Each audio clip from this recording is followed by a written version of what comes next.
BizQuik podcast hits on the struggles and advantages of being an entrepreneur. It's for anyone who's made the commitment to burn the boats and not look back. Are you a busy entrepreneur or small business owner trying to do it all? Then this podcast is for you. Corey and Julie will take you through the details of building a strong business. Hit the subscribe button and gear up for another episode of BizQuik Podcast.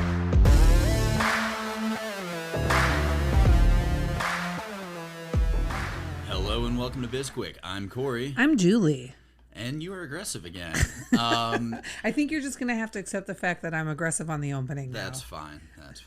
So we have E.A. Csolkovits on the podcast today. What are the chances you pronounce that name correctly? 100% incorrect. Excellent. Yes, Excellent. We have been on a streak of having hard names to pronounce. And anyway, he signs his name E.A. We'll find out how he goes by, but anyway, he is the founder of Givers University, and we are going to talk to him about that and the difference between being a giver and a taker, and I think we're going to start about that. Julie, what's the difference between a giver and a taker?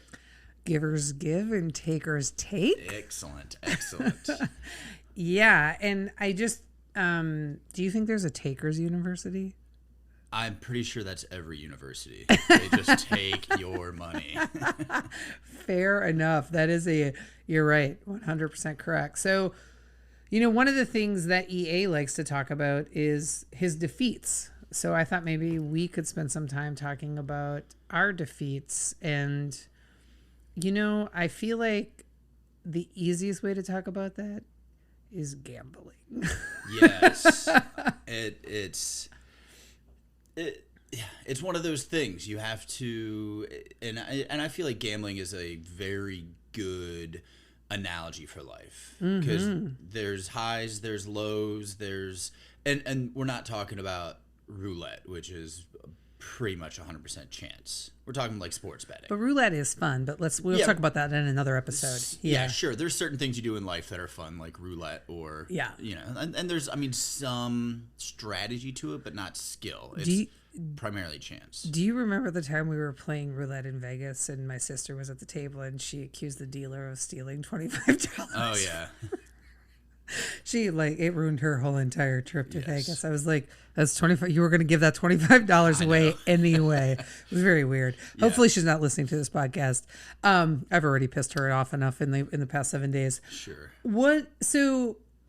You said something to me recently that is just kind of stuck with me with respect to gambling. And I'm just kind of curious how you think this applies to life in general. You said you never go 10-0 when you're gambling, but you'll go 0-10, right? So you can't win them all, but you certainly can lose them all. Exactly. So how applicable is that to just life in general? Well, so funny you should ask, because I'm in a conversation right now with a buddy of mine, and we've been betting on the European soccer championships, the NBA championships, and we've been on a rough patch, a dry streak right now.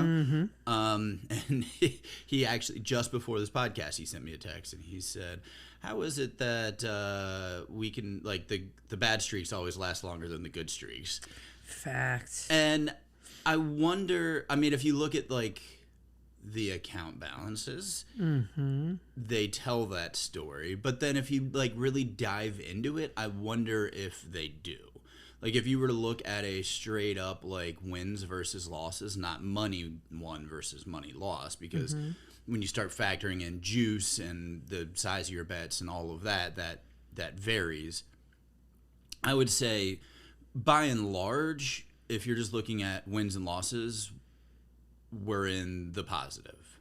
And for like football gambling, for example, like where the juice, and we're going to talk a lot of gambling stuff out there for people who you might want to go listen to a couple other podcasts before you get to, you can come back to this one, but to learn what we're talking about. But like the juice, like the percentage that you have to pay if you lose, and football is fairly standard. So if you're over 55%, that's considered successful. Yes. when you get into like soccer and baseball and hockey, not so much, because the dues can be a lot higher. So that percentage you have to pay if you lose is significantly higher. Significantly more. So for instance, if you betting $100 on a football game, you are risking 110 to win 100. But on hockey or soccer or some of these other sports, you could be risking $300 to win 100. So it's you know, and they're factoring in the risk and the, you know, potential for winning and all of that. So I mean, there's a math that goes into it. But you know, I don't think that we recognize, back to the question, I don't think that we recognize or celebrate or give credit to all of the wins, but we sure as hell remember all of the losses. And I think that's the analogy for life and for being an entrepreneur, right? Is that we do, and I know I'm really guilty of this, right? Where, and I think we've talked about this in a recent blog, where we just don't spend enough time celebrating and thinking about the wins and really focusing on them.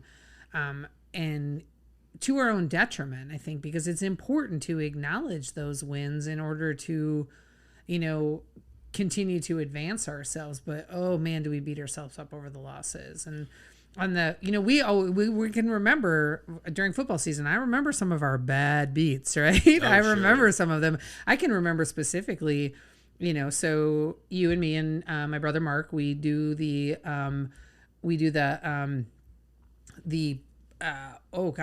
super contest, right? Yes, we do this, the super contest, and it is always, I can remember how good we were doing one year. I mean, we were in the money. We were doing really well, and the second we realized how well we were doing, so much so that we don't even tell your brother what our record is, because we don't want it to jinx him. We don't want to jinx it just because of the process that we use. Yes. Yeah. But I love this conversation, and I'm just going to put this little shout out there before we take a break and bring in EA.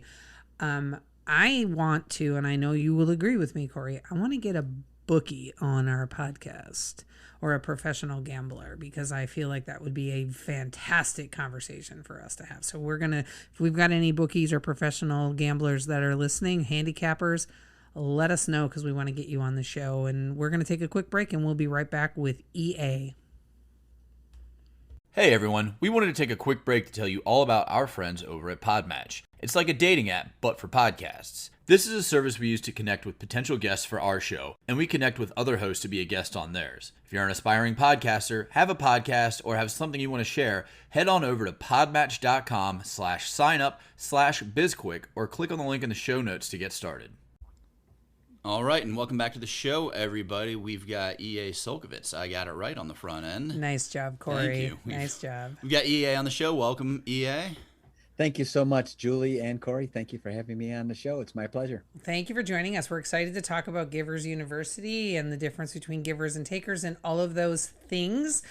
Our first question for you today is, tell us about your biggest failure. Wow. Well, I got to tell you, I've got 3 whoppers, and each one got worse and worse and worse. And each one caused me to write a book, so my butt wasn't in that situation ever again.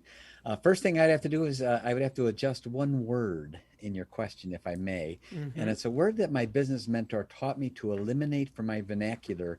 He said, get rid of the word failure. Do not use it. It's too eternal. He said everything, and he said, you will have setbacks, hundreds, if not thousands of them. He said, you'll have many of them. He said, but supplant the word failure with the word temporary defeat. And he said, by reframing it in your own mind, it'll help you get through that time period, and it won't seem as eternal and devastating as failure does. He said, so remember temporary defeat, you just got tackled. You're going to stand up and realize you got a first down. So it would be a competition as to which one was actually the worst. They had one commonality, and that was my lack of understanding at the moment. I would say the worst one by far was the third one. It went on for a really, really long time, about 10 years, as a matter of fact. And it had to do with my learning about an agency known as the IRS. And let me tell you, it went on. And this was And this is my third temporary defeat. I'm brutally honest with this in the courses on Givers University on what happened with me. So I'm not sharing anything that's like some secret. I mean, I'm like totally transparent in all ways anyway. So after 10 years, because I had a very, very successful business, I had 20 offices in 20 countries, 33,000 people working for me. And it was in a time period where the government, if you weren't playing ball, you were going to be on the radar. And yours truly got on the radar, and they were convinced I was socking away money in another country. We were doing depositions in other countries. Let me tell you, this thing went on for a long time. And actually, as a matter of fact, it went on over a decade. And I told my attorney, I said, you got to get me out. I said, they're killing me. I said, they're going to kill me by the cliches are cliches because in many instances they're true. And I was about ready to get killed by 10,000 cuts. And I told my attorney, I said, you got to get these people out of my life. I said, they're destroying, they're calling out my vendors. I mean, literally destroying my business. And he's okay. Let me see what I can do. And he came back. He said, well, I can get you out, but you're not going to like it. And I said, okay. He said, it's going to involve something you're not going to like. And I said, well, what's that? He says, you're going to have to plead that you did something wrong.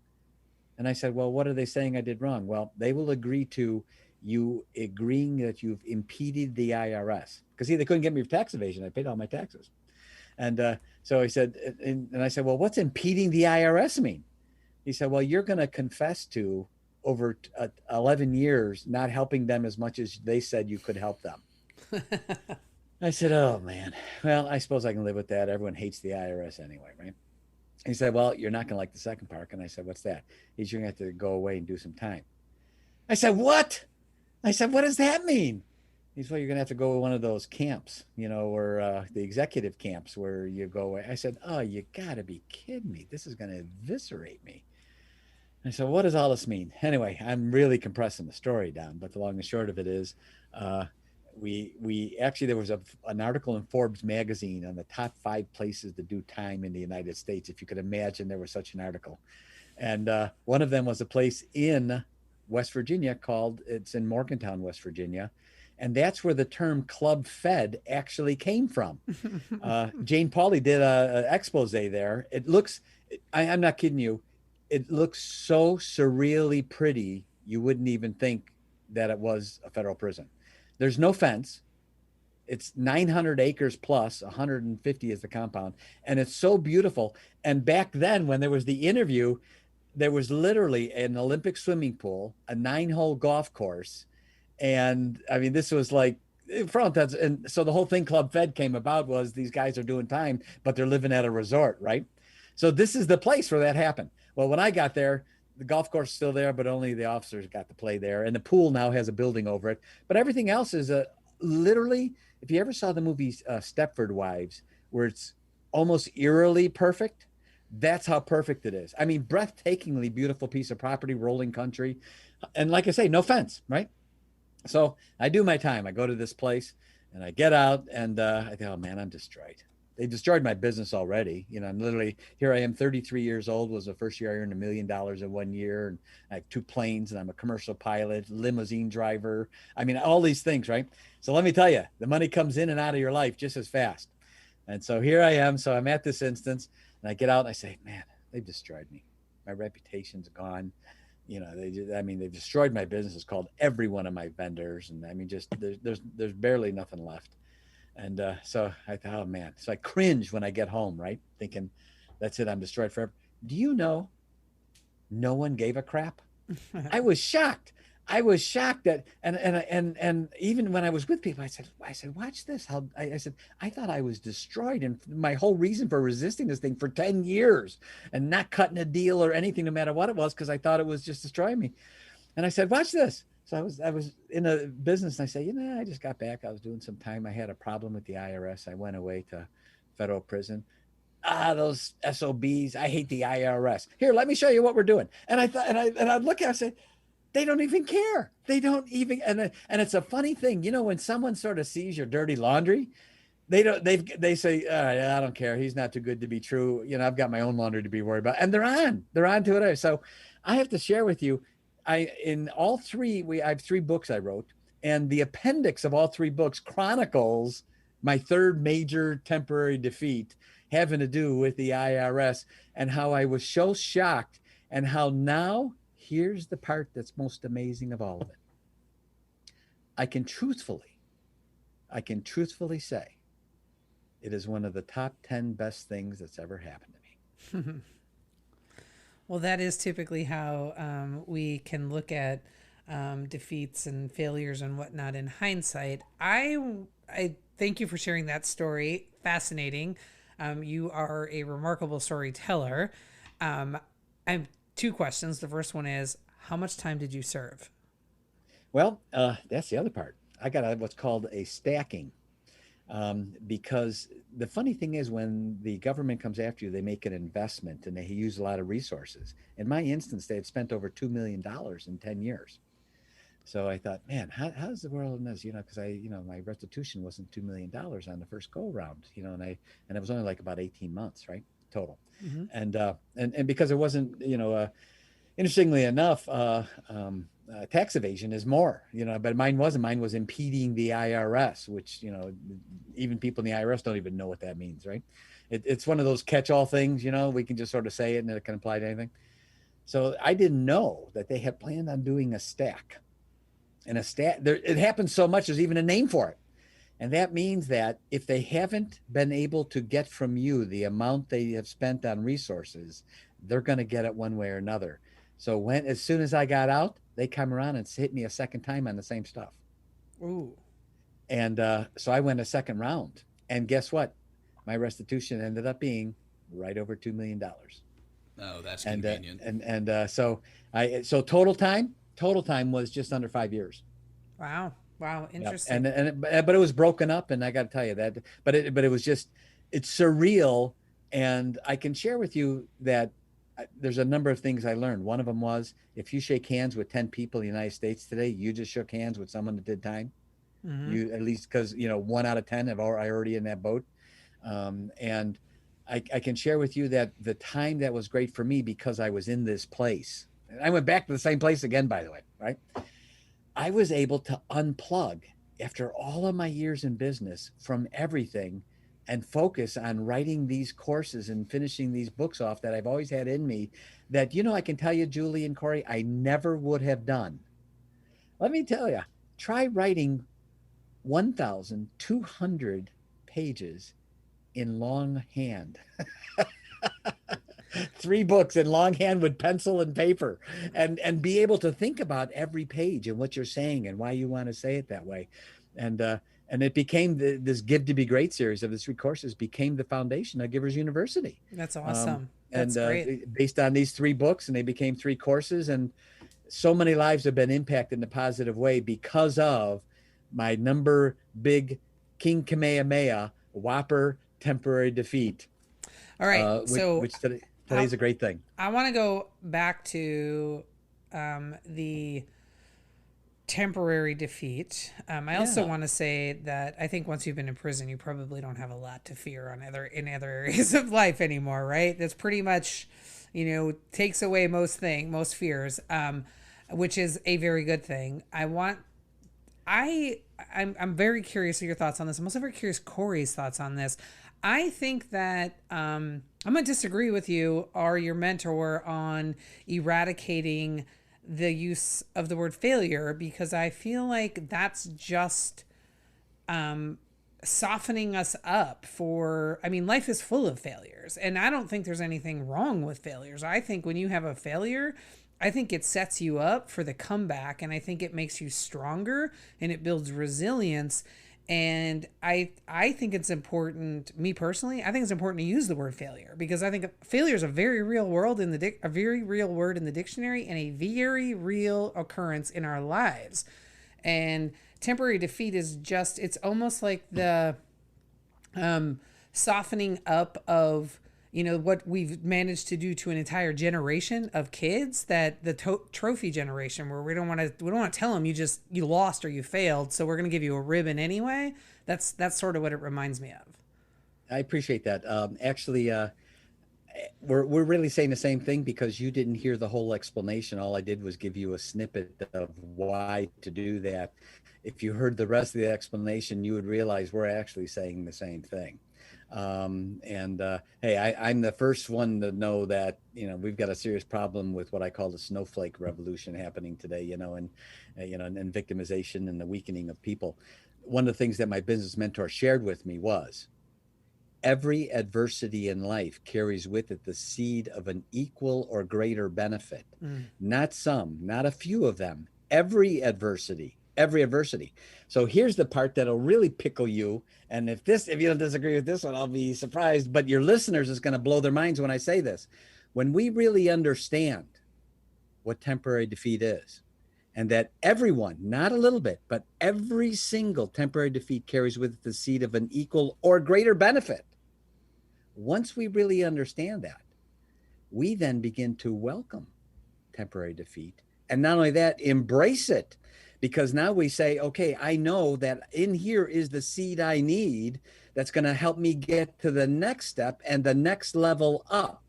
So the supplanting of the word failure with temporary defeat is not to soften its meaning, but to reframe it into a point of action to say, when the temporary defeat happens, it's not a failure that is got a period after it, but it's a point in time where now there's a seed of something greater that you must find. And when you do, you will rise far above where you're at your point in your life right now. So it's not to soften it. If anything, it's just the opposite. It's to recognize the opportunity that is always, not sometime, I can share with you 100% of the time. I interviewed 1,000 millionaires in 2 years when I had my radio talk show. I interviewed 3 millionaires a day for 5 days a week for 2 years solid. And I can share with you that every one of them, as a commonality, had the following in line. They all said there was a time in their life where everything told them to stop and not take the next step. Everything was telling them. And a few of them even told me the following statement and used the same words, which was sort of weird because they didn't even know each other. And they said, sometimes I took the next step just to see what else could go wrong because I thought I hit all of them. I didn't think there was anything else that could go wrong. And I just took the extra step out of curiosity. What else could possibly go wrong? I can't even think of anything else. And yet the next step, when they took it, and they all did that. Now, these are 1,000 millionaires. Every one of them found those seeds. And they did not cower behind it and say, failure, wham, over in the corner, my life is over forever.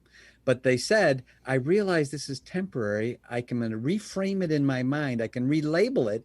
And because I know in there is the seed I need that is the last answer. And then they become successful almost weirdly, effortlessly. And I'm telling you, these are 1,000 people. That's not one or two. And the stories are the same. It really is astonishing. So forgive me for only giving you a snippet for you to respond, because that was unfair with me to be able to say that regarding the word failure thing, because I'm the opposite from, weakening people. And I recognize the victimization rule that's living everywhere today. And everyone's victim, handout, and no one's standing up and doing what we need to do as individuals.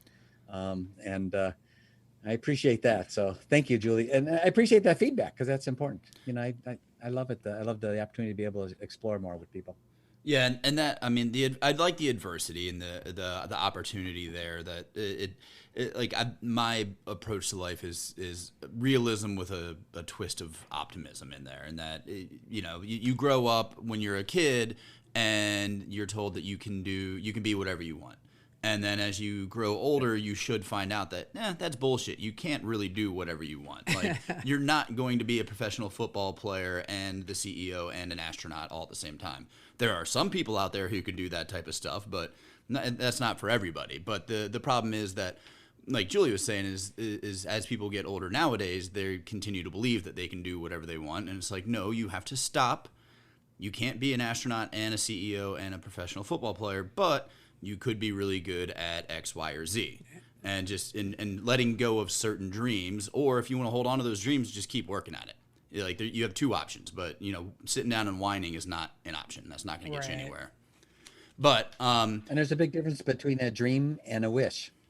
Yes. You can wish, I wish I did that, but and the dream can be much more crystallized than what we're doing, because usually if we have a dream, that means we're usually capable of its achievement, which is way different than I wish I could be an astronaut. I mean, that's the whimsical thing, the old Sears catalog wish book, right? Yes. From years ago. Wish I had one of those. Wish I had one of those. Exactly. Yeah. Well, we have blown through the time today. So before we go, can you tell everybody about Givers University? What it is that you do? Yes, we teach something that isn't taught anywhere else. First of all, I mention your listeners. We love everybody.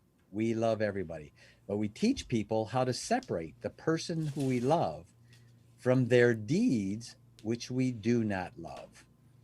And we teach people to do something called discernment, how to discern, and how to discern in their relationships. And not only that, we've actually broken it down into checklists to simply share with them.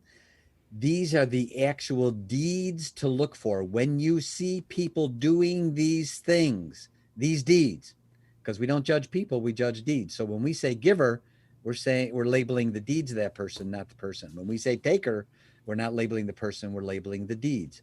We have identified the actual deeds that a person should look for. And then by watching them do these certain things, should I pull them in closer into my life? Or should I begin to respectfully distance myself from them? Because when I bring them into my life, they're going to bring with them the collateral damage, and they're going to bring with them the 3 Ds of takers that we say: defeatism, disruption, and destruction. So we teach people how to discern in relationships, because today, I'm a self-improvement guy. Corey, I know you are. Julie, I'm positive you are. I love self-improvement, but no one's teaching us, what about the other guy? What if he's not doing it right? What do we do about that? And so we teach people to discern, who should you bring in closer? Who should you respectfully, not nasty, but respectfully distance yourself from? A guy told me the other day, he says, mine is really good. I read a book and it said I should have 5 good people around me. And I said, you're right. Which 5? And all of a sudden there's this blank look on his face. I said, see, no one's saying how do you decide which 5? And that's what we do. We've broken it down to the actual things to look for, the deeds they do, and from that begin to discern. And that's what we do at Givers University. We love it. Thank you so much, EA. Can you tell our listeners how they can find you? Sure. They go to giversuniversity.com, and on each page, they'll see a place where they can sign up for our free newsletter. As soon as they sign up for that, we don't spam, so they'll need to confirm their email address. They'll get a confirmation email and just say, yep, I want that. Within minutes afterwards, they're going to get a free checklist that is the 6 arrows that takers shoot at givers. And a couple days later, they're going to get the 25 do's. It's a 2-page checklist that actually are the do's that givers do and that takers do to discern and look and watch that'll help with their discerning of their relationships. 100% free. We want them to have these things. We're Givers University and we're walking our talk. So go to giversuniversity.com, sign up for the newsletter. We'll do all the rest. Great. Thank you for joining us today. We really enjoyed the conversation and loved your masterful storytelling. Thanks to our listeners for tuning in. And you can find all the information that EA just gave in our show notes. And if you're interested in working with us, go ahead and fill out the contact form or book a call on our website. We can't wait to work with you. And we'd also love to connect with you. So reach out to us on our social media sites: LinkedIn, Facebook, Twitter, Instagram. I think that's all of them. YouTube. I was getting there. Sorry. And we've got a YouTube channel. So reach out, connect with us, subscribe. And if you need to learn anything about our business or find out anything, everything's on our website, sbpace.com. Yeah, subscribe to our podcast. And while you're out there subscribing, like us and give us a review. We really appreciate those reviews, and all those reviews help us. So we want to continue to improve the show to get better for you so we can get more listeners. And you can reach out to us about any topics. There's a form on our website if there are topics you're interested in hearing about. Don't forget to buy a copy of our book, Seriously Now What? A Small Business Guide to Disaster Preparedness. It's a #1 bestseller on Amazon. We have a digital workbook download, and if you've already purchased it, please go out there, like it, and give us a review. I'm Julie. And I'm Corey. And this was BizQuik, helping small businesses across America.